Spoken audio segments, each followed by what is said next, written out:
ये कर्म भ्रम तुमने यहाँ इनको मिसगाइड करके बुरे ये जुल्म करवा रहे हो तुम। ये कर्म भ्रम ब्रह्मांड के मैं पल में कर दूँ नेस, इन पर कलम मार दूंगा, इनको ख़त्म कर दूंगा। और जिन्होंने मेरी दुहाई दी वो करो हमारे पेश, उसका अकाउंट भी मत लेना तू। तो ये ज्ञानदास सुनाता ही रहता है, परमात्मा की अमरवाणी है, कोई डूम बाट के गीत नहीं, उस सच्चे परमेश्वर का बताया हुआ सच्चा विधान है। और ये ज्यों का त्यों है। परमात्मा ने कहा कि जो ये कह दे मेरे पास, तेरे पास आके मैं उस परमेश्वर कबीर जी का भक्त हूँ, उसका अकाउंट भी मत लेना। जो मेरा सत्य साधक हो और किसी गलती से वो तुम ले भी आए हो तो मेरे पास भेज देना, करो हमारे पेश। एक भक्त बता रहा था जी, मैं सपने में रात को सो रहा था और 2 बैंकर से आए और मुझे कहने लगे कि चल तू। मैं उठ कर चल पड़ा उनके साथ साथ। और जब पहुंच गए ना, एक बड़ी सी बिल्डिंग दिखाई दी थी, उसके निकट जाकर मैंने पूछा भी कहाँ ले जा रहे हो तुम मुझे? वो कहने लगे हम तुझे धर्मराज के पास ले जाएंगे और वहाँ तेरा लेखा जोखा होगा, फिर उसके बाद आगे जैसे आदेश होगा तेरा आगे फिर हम उसके बाद बताएंगे। तो कहने लगा तुम यम के दूत हो? हाँ, कहाँ यम के दूत हैं। तो उसको बात याद आ गई कि हमें ज्ञान में सुना है, गुरुजी बताते हैं परमात्मा कबीर जी के भक्त को और यम के दूत नहीं पकड़ सकते। तो मैं उनके साथ झगड़न लग गया गुट्टम गुट्टा कि तुम मुझे नहीं ले जा सकते, छोड़ो। तो काफ़ी देर मेरा उनका झगड़ा हुआ। तो मैंने बताया कि मैं कबीर परमेश्वर की भक्ति करता हूँ, सच्चे सतगुरु की शरण में हूँ, तुम कैसे ले जा सकते हो? और नहीं तो पूछ लो तुम्हारे उस जिसके पास मुझे ले जा रहे हो। तो उन्होंने देखा कि बड़ा दृढ़ता से बोल रहा है। उसने कहा, एक ने कहा कि तू यहाँ खड़ा रहे, मैं पता करके आता हूँ। कहते वो अंदर गया, उसने मुझे आवाज़ सुनाई दे। उसने पूछा कि महाराज ऐसे ऐसे, वो कह रहा है कि मैं कबीर जी का शिष्य हूँ, भक्त हूँ और तो मुझे नहीं ग्रहण कर सकते। धर्मराज से कहा। धर्मराज ने अकाउंट देखा, वो दोबारा खोल कर देखा कि निकम्मे गीत ले आई इसने, इसको वापस छोड़ दो फटाफट, मुन्ने भी मरवाओगे तुम। तो तभी वापस आया और कहने लगा अरे छोड़, इसने बला ने ऊपर तो पटक दिया मैं और न्यू आऊँ जैसे गोते खाता हुआ, झटके लगता हुआ, और एकदम बॉडी में प्रवेश किया। और जब मैं उठा पसीना पसीना हो रहा, मेरी जाग खुल गई, नींद खुल गई और काफ़ी देर तक मेरा शरीर सुन रहा, मैं हिल डुल नहीं सका, हिल डुल नहीं पाया। यदि मुझे ऐसी स्थिति मेरे शरीर की ना होती तो मैं सपना मानता इसको।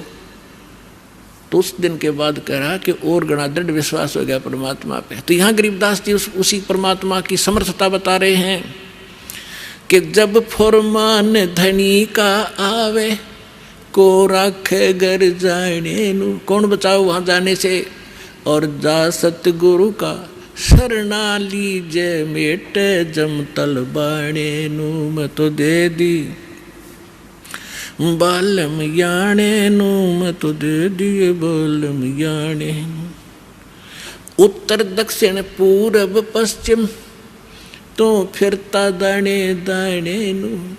इस समर्थ की शरण में आने से आपको इतनी बरकत देगा यू भगवान, थोड़े काम में घना सुख, घना फायदा होगा। और आप उल्ट साधना करते हो, गलत साधना कर करके और अपना कर्म बिगाड़ दिए, भक्ति नाश कर ली। जिस साधना से आपको आप कर रहे हो, इससे आपको कोई बेनिफिट होने वाला नहीं है।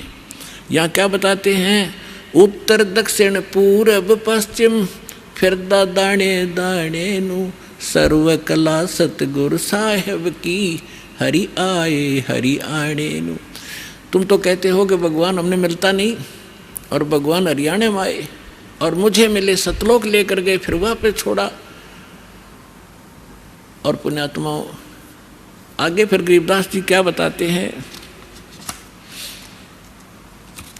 मत दे दी है बाल में बैरे नू, मैं तो दे दी है बाल में बैरे नू, मैं तो दे दी बैरेनु मत दे दिए बालम बैरेनु। संसारी दी गल्लां चिने ना बूझे शब्द जो गहरेनु। संसारी दी गल्लां चिने नहीं बूझे शब्द जो गहरेनु। ये मुर्दों से ती प्रीत लगावे न जाने सतगुरु मेरेनु। मुर्दों से ती प्रीत लगावे न जाने सतगुरु मेरेनु। मैं तो दे दी है बालम बैरेनु, मत दे दी है बालम बैरेनु। श्वेत छतर सिर मुकुट बिराजे देखत न उस चेहरे नु। श्वेत छतर सिर मुकुट विराजे देखत न उस चेहरे नु। ऊंची थड़ियां खेती बोवे ये भूल गए निज डेरे नु। ऊंची थड़ियां खेती बोवे ये भूल गए निज डेरे नु। मैं तो दे दी बैरेनु, मैं तो दे दी है बालम बैरेनु। मैं तो दे दी बैरेनु, मैं तो दे दी है बालम बैरेनु। ये संसार समझदा नहीं कहंदा शाम दोपहरेनु। ये संसार समझदा नहीं कहंदा शाम दोपहरेनु। गरीब दास ये वक्त जात है रोवोगे इस पैरेनु। गरीब दास ये वक्त जात है रोवोगे इस पैरेनु। मैं तो दे दी है बालम बैरेनु, मत दे दी है बालम बैरेनु। ऊंची थलियां खेती बोए ये भूल गए हैं निज डेरेनु। ऊंची थलियां खेती बोए ये भूल गए निज डेरेनु। गरीब दास ये वक्त जात है रोवोगे इस पैरेनु। गरीब दास ये वक्त जात है रोवोगे इस पैरेनु। मैं तो दे दी बैरेनु, मत दे दी है बालम बैरेनु। अब इसमें क्या बताना चाहा है परमात्मा के ज्ञान को गरीबदास साहिब जी ने, कि यदि आप किसी मित्र को, बहन भाई को या कोई और निकट के संपर्क वाले को कुछ बताना चाहोगे इस ज्ञान के बारे में, वो कति सुनने को तैयार नहीं, क्योंकि मन है उसके अंदर प्रभावी है, हैवी है मन। और उसी व्यक्ति को कोई ये कह दे कहाँ जाते हो भाई, कि मैं जाता हूँ अमरनाथ पे, और उसको ये कह दे कि केदारनाथ पर जाने से बहुत लाभ होता है, तो पूछेगा कब जाएगा, मुझे भी ले चलना, नो ऑब्जेक्शन। कोई सोमवार का व्रत रखता है तो उसको कोई ये कह दे कि शुक्रवार का व्रत बड़ा बेनिफिट देता है, अच्छा बता कैसे करना होता है तुरंत मान जाएगा। तो यहाँ परमात्मा कहते हैं मैं तो दे दी बालम बैरेनु, और संसारी दी गल्ला चीने। आम आदमी कह दे वो मान ले, और ना बुझ जाए शब्द गहरेनु, इस गहरे ज्ञान को नहीं पूछना चाहता ना समझना चाहता। तो क्या बताते हैं, संसारी दी गल्ला चिन्ह नहीं बुझे शब्द जो गहरेनु। ये मुर्दों से ती प्रीत लगावे न जाने सतगुरु मेरे। अब जैसे प्रत्येक गांव में किसी तालाब के ऊपर या किसी अन्य स्थान पर कोई संत साधक मर गया, मृत्यु को प्राप्त हुआ, उसकी यादगार बना ली, वह माथा टेकन लग गए सारे, पूरा गांव का गांव। अनु का हमारे तो दादा लाई पूजा है यार। अरे कोई विवेक तो लो। देखो जैसे ठीक है वो संत अच्छे होंगे जो आज तक पूजे हैं, लेकिन उस समय जो उस जीवित समय में उसके जैसा भी वो संत था, जैसी भी भक्ति साधना थी उसके पास, तो उससे उस समय लाभ तो मिल सकता था। जब वो वर्तमान में था। अब तो वैसे उसकी महिमा वैसे ठीक आदर करते रहो, लेकिन मोक्ष कति नहीं, लाभ नहीं मिलेगा। जैसे कोई डॉक्टर है, वैद्य है, और वो बहुत अच्छा वैद्य था और खूब अच्छी दवाई देता था, रोग नाश कर देता था, ठीक है। तो उस समय जो उसके संपर्क में आए तो उनका वो लाभ मिला। उसकी मृत्यु होगी, मृत्यु के बाद उसकी यादगार बना दी। और वहाँ फिर अब कोई जावे उस वैद्य से ये कहने कि वैद्य जी मेरा मलेरिया हो गया, दवाई बताइयो, वह वैद्य की मूर्ति वह दवा काम नहीं कर सकती, जो ओरिजिनल जीवित कराया करता था। तो यह भूल मारा ईब तई लाग रही थी, अब मिटेगी। तो क्या कहते हैं, मुर्दों से ती प्रीत लगावे, ना बूझे शब्द जो गहरे नु।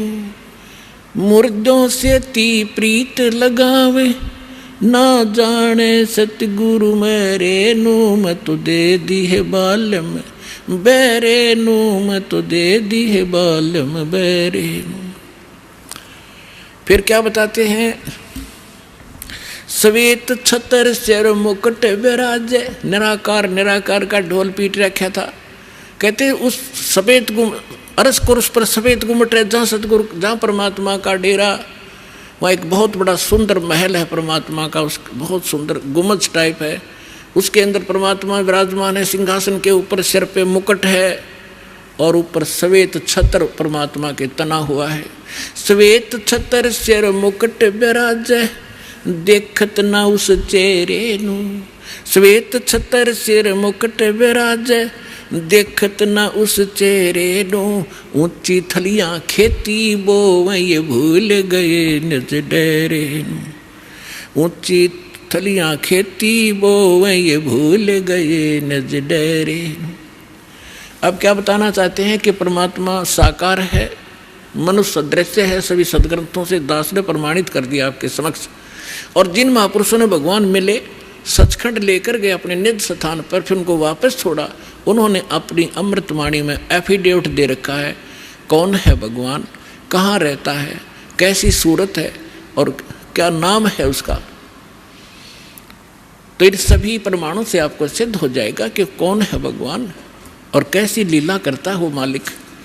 तो यहाँ क्या बताते हैं कि आप जी जो साधना कर रहे हो, अन्य देवी देवताओं के पूर्ण परमात्मा की भक्ति ना करके किसी भी ब्रह्म की, सरपुरुष की, अक्षर पुरुष की, ब्रह्मा विष्णु महेश की, या दुर्गा या निरंजन की, तो ये तो ऐसी साधना है जैसे कोई किसान ऊंचे स्थान पर, थली पर, पहले वर्षा पर आधारित थे सभी मानव समाज। और उस समय गरीबदास जी ने भी किसान थे, गरीबदास जी जाट ग्रुप में, जाट जाति से थे, और अपने वहाँ के साथी जो किसान थे उनको भी समझाना था। इसलिए बता रहे हैं कि जो मैं भक्ति बता रहा हूँ जिस भगवान की, उसकी साधना ना करके आप अन्य जो साधना कर रहे हो ऐसी है जैसे ऊंची थलियों पर, ऊंचे स्थानों पर बीज बो दिया, खेती कर ली, और जब थोड़ी बहुत वर्षा हुई तो वो उस थलियों का पानी एक समतल स्थल पर, डहर बोलते थे उसको, डहर, वहाँ आकर इकट्ठा हो जाता था। और उस स्थान को, डहर के अंदर पानी वर्षा भी और आसपास के ऊंचे क्षेत्र का उसी में आ जाता था। और उसमें जब बोई जाती थी फसल, जैसे ऊंची थलियों पर बोई हुई तो वो होती ही नहीं थी, और डहर में बीजा हुआ 1 एकड़ में मनमाने 50 मन कनक हो जाती थी, और ऊंची थलियों पर 2 मन की भी नहीं होती थी मुश्किल से। तो क्या बताते हैं गरीबदास साहिब जी, एक फॉर एग्जाम्पल बता रहे हैं कि तुम ऊंची थलियां खेती बो, भूल गए निज डेरे नु। इस परम पिता परमात्मा सतपुरुष कबीर साहिब की भक्ति ना करके आप अन्य देवी देवताओं की भक्ति करके ऐसी लाभ उठा रहे हो जैसे ऊंची थली पर खेती करने वाले किसान को कोई लाभ नहीं होता। और जो डहर में बीज बोता है, प्रयत्न दोनों एक जैसा ही करते हैं, तो उस डहर वाली यानी उपजाऊ जमीन में और समतल जमीन में घना लाभ होता है। तो ये समझाना चाहते हैं कि जो साधना हम बताते हैं वो तो डहर समझो। अब फिर बताते हैं, गोता मारूं स्वर्ग में जा बैठूं पाताले, गरीबदास ढूंढता फेरूं अपने हीरे मोती लाल। चारों युग में मेरे संत पुकारे, और कूक कहा हम हेल रे। हीरे माणिक मोती बरस, ये जग चुगता ढेल रे। परमात्मा कबीर जी से प्राप्त ज्ञान को कैसे विश्लेषण कर रहे हैं गरीबदास जी। कबीर साहब बता रहे हैं कि चारों युगों में मैं आया, अच्छी आत्माओं को मिला, उनको तत्व ज्ञान और यथार्थ स्थान से परिचित करवाया, सतभक्ति से परिचित कराया। और ये चारों युग में संत पुकारे और कूक कहा हम हेल रे। हीरे माणिक मोती बरसे, ये जग चुगता ढेल रे। हम तत्व ज्ञान और यथार्थ साधना रूपी हीरे मोती लालों को बखेर रहे हैं, और आप जी इस ज्ञान से परिचित न होने के कारण इन लाल और हीरे मोतियों को ग्रहण ना करके कंकर पत्थर, आन उपासना रूपी कंकर पत्थर इकट्ठे कर रहे हो, जो तुम्हें बाद में कोई लाभ नहीं देगी। उसी को यहाँ प्रमाणित कर रहे हैं। श्वेत छतर सिर मुकुट विराजे, देखत ना उस चेहरे नु। ऊंची थलियां खेती बोवे, ये भूल गए निज डेरे नु। पर भी लेन जात है दुनिया, हमरा ज्ञान किन्हें ना सुनिया। अब यहाँ एक प्रश्न है इसके अंदर कि संसारी दी गल्ला चिन्ह ना बुझे सब जुगैरे नु। एक बहन आई, एक बहन ने हमारी दीक्षा ले ली थी। उस बहन की बहन जो है, उसका पति शराब बहुत पीता था, और जिस बहन ने यहाँ दीक्षा ली थी उसका भी ऐसी स्थिति थी। उसके पति ने शराब छोड़ दी थी और नाम ले लिया, और एक बिल्कुल स्वर्ग के तुल घर हो रहा था। तो उसकी बहन का वहाँ आना हो गया, जो दीक्षा किसी और से ले रखी थी, किसी दूसरे पंथ से, और साथ में दूसरी साधना भी करती थी अपनी जो परंपरागत प्रचलित। उसका पति शराब पीता था, बहुत पीटता था, कभी गली में भी खड़ी कर देता रात में शराब के नशे में। अब मैं बाहर खड़ी रहती हूँ, कुंडी लगा के भीतर पड़ के सो जाता, सवेरे उतरे शराब जब खुल कुंडी ने। इतनी दुखी हूँ मैं। तो उस बहन ने कहा कि आप मेरे गुरुजी के पास चलो, वहाँ नाम ले लो और तेरा पति भी शराब छोड़ देगा। तो वह बहन अपनी बहन के साथ हमारे पास आ गई करोथा आश्रम में। जब थोड़ी सी संगत थी, हम ऐसे बाहर बैठे सारा बैठे रहते थे, सारे 10, 20, 50, 100 भक्त आते थे दिन में मुश्किल से 10, 20। तो मैंने पूछा बहन कहाँ से आई? तो उसने बता दिया मेरी सिस्टर है, और इसका पति बहुत शराब पीता है, और रोज़ पीता है, इसने बुरा हाल कर रखा है इसका, और नौकरी करता है, एक चवन्नी घर पर नहीं छोड़ता, सारी पी जाता है, बच्चे भी भूखे रहते हैं कई बार। तो मैंने कहा बहन फिर दीक्षा लेनी पड़ेगी आपने, भगवान फिर धीरे धीरे सद्बुद्धि देता है, परिवार के अंदर भगवान प्रवेश हो जाता है, और ये पितृभूत भी प्रवेश करके वहाँ उत्पात मचाते रहते हैं, फिर वो भाग जाते हैं, सद्बुद्धि आती है। तो मैंने पूछा आप क्या साधना करते हो? उसने बताया जी मैं ऐसे ऐसे धन धन सतगुरु अणा का नाम ले लिया, गुरु जी का ले रही हूँ 4-5 वर्ष से। तो हमने कहा बहन देखो चलो ठीक है, वहाँ जो तुमने नाम लिया, लेकिन अब यहाँ भक्ति, यहाँ नाम लोगे तो सब पिछली पूजा छोड़नी पड़ेंगी, ना बीड़ी पीनी, ना शराब, ना पीने के लिए सहयोग देना किसी को, और ना कोई व्रत रखना। मैं कहने लगा बहन बीड़ी क्यों पीती है तू? न बोली जी बीड़ी मैं पहले ना पिया करती, नाम लेने के बाद पीने लग गई। मैं कहा कमाल की बात है, दीक्षा लेने पीछे पाछे छोड़ा करें कि बुराई ग्रहण थोड़ी करते हैं। तो उसने क्या बताया जी, जिस सत्संग में हमारे गांव में होता था सत्संग, हम वहाँ जाती थी तो वो सभी को बीड़ी वितरित करती थी प्रसाद के रूप में, एक प्लेट में डाल कर, और साथ में एक माचिस और सींक रख देती थी, और न्यू क्या करती पीले पीले प्रसाद है होता है। मैं ना पिया करती पहले, पर उन्हें सिखा दी, पीने लगी, यह बीमारी और ला ली मैंने, तो इसको तो मैं छोड़ दूंगी। फिर उसने बताया कि मैं व्रत रखती हूँ। मैं कौन सा व्रत रखती है? कि शुक्रवार का। मैं बोला बेबे बहन ये सभी जो व्रत त्यागने पड़ेंगे जो भक्ति करना चाहती है। ने बोले जी व्रत ना छोड़ूँ मैं, उसकी बहन कहने लगी जब तक तू कह रही थी मैं सारी बात मान लूँगी, अब तू व्रत पड़ेगी। मैंने उसे पूछा बहन इस शुक्रवार का व्रत क्यों रखती है तू, किस लिए? तो वो कहने लगी कि मैंने कथा, क्या क्रिया होती है इसमें, क्या लाभ है इससे? वह कथा सुनाती है कि एक का पति विदेश चला गया था कोई काम धंधे के लिए। ऐसी कथा है संतोषी माता के व्रत, शुक्रवार के व्रत से क्या लाभ है वो बताने लगी। और फिर उसकी काफ़ी वर्ष हो गए थे, उसके पति ने दूर चला गया, उसका भूल पड़ गई, घर नहीं आया।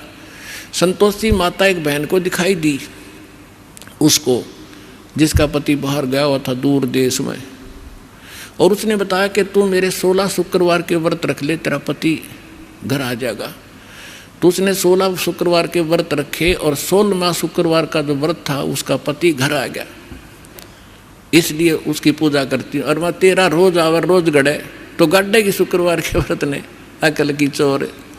चलो उसका तो पति दूर चला गया था, उसकी तो बुला लिया उसकी संतोषी माता ने, तेरा तो डेली आवर डेली गड़े तने, और फिर भी शुक्रवार का व्रत है कल तुम्हारे अंदर। तो यहाँ परमात्मा कहते हैं कि संसारी दी गल्ला चीने ना बूझे शब्द जो गहरे नु, सच्चाई से परिचित ना होना चाहते हैं, और ऊंची थलियां खेती वो ये भूल गए निज डेरे नु। फिर क्या बताते हैं कि ये संसार समझदा नहीं कहंदा श्याम दोपहरे नु। अपने आत्माओं सटाट सत्संग यहाँ से हुआ था। भाई तन दर सुखिया कोई ना देखा, जो देखा सो दुखिया हो, उदय अष्ट की बात करते हैं, मन सबका किया विवेका हो, सबका किया विवेका हो। यहाँ पर कहते हैं झूठे सुख को सुख है ये मान रहा मनमोद, ये सकन से बिना काल का कुछ मुख में कुछ गोद। तो क्या बताना चाहते हैं आदरणीय गिरिदास साहिब जी कि ये संसार समझदा नहीं कहंदा श्याम दोपहरे नु। जैसे एक शराब पिए पड़ा था, जेठ जून का महीना, हरियाणा क्षेत्र, पंजाब, राजस्थान, उत्तर प्रदेश, इसमें जून के अंदर एक भयंकर गर्मी गिरती है और शराब पी कर बाहर पड़ा बिल्कुल मैदान में, और उसका साथी कहता है कि उठ ले भाई, बहुत दुखी है तू, मुंह में झागा रे, पसीना पसीना, रेते में लेटा हुआ है, उठ तुझे छाया में लेटा देता हूँ। वो शराब के नशे में कहता है छेड़ना मौजूरी है, वहाँ धूप में पड़ा है, रेत के अंदर पड़ा है, पसीना पसीना है, और उसको कहता छोड़ दे मौजूरी है। तो परमात्मा कहते तुमने भांग पी रखी काल की, कबीर ये माया अटपटी सब गट आनड़ी, और किस किस ने समझाऊं या कुएं भांग पड़ी। तो ऐसे हम इस दुख को सुख मान रहे हैं इस नशे के अंदर।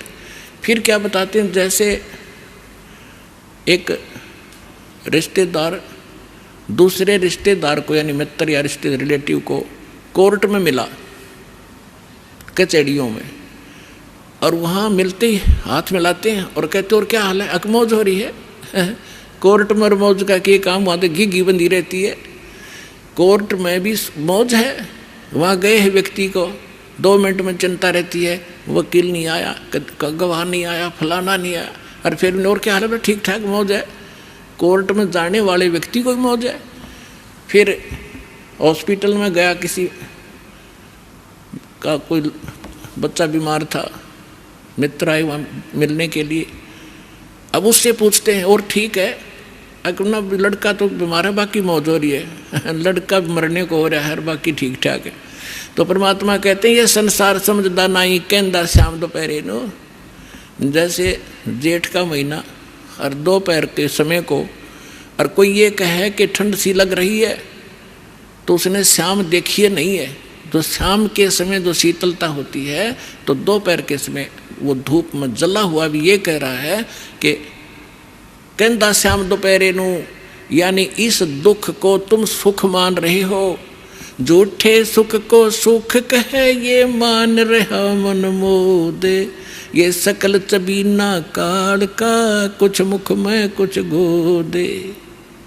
फिर क्या बताते हैं परमात्मा, भाई सुरपति दुखिया भूपति दुखिया, रंग दुखी बपरीती हो, कह कबीर और सब दुखिया, एक संत सुखी मन जीती हो, संत सुखी मन जीती हो। सुरपति देवताओं का राजा इंद्र भी दुखिया, और पूरी पृथ्वी का राजा भी दुखिया, और रंक तो स्वाभाविक दुखी, जो गरीब है वो तो दुखी है ही है। तो परमात्मा ने बताया है, कहे कबीर और सब दुखिया, एक संत सुखी मन जीती हो।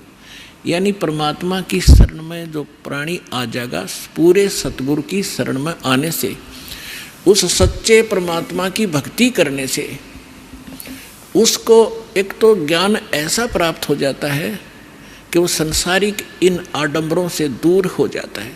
उसको ज्ञान ऐसा निर्मल मिल जाता है कि ऐसा निर्मल ज्ञान है ये निर्मल करे शरीर, और ज्ञान मंडलीक है भाई चकवे ज्ञान कबीर। परमात्मा की वीडियो और अनाउंसमेंट पाने के लिए चैनल को सब्सक्राइब करके बेल आइकन को जरूर दबाएं। वीडियो को ज़्यादा से ज़्यादा शेयर करके सेवा में सहयोग करें। सब्सक्राइब।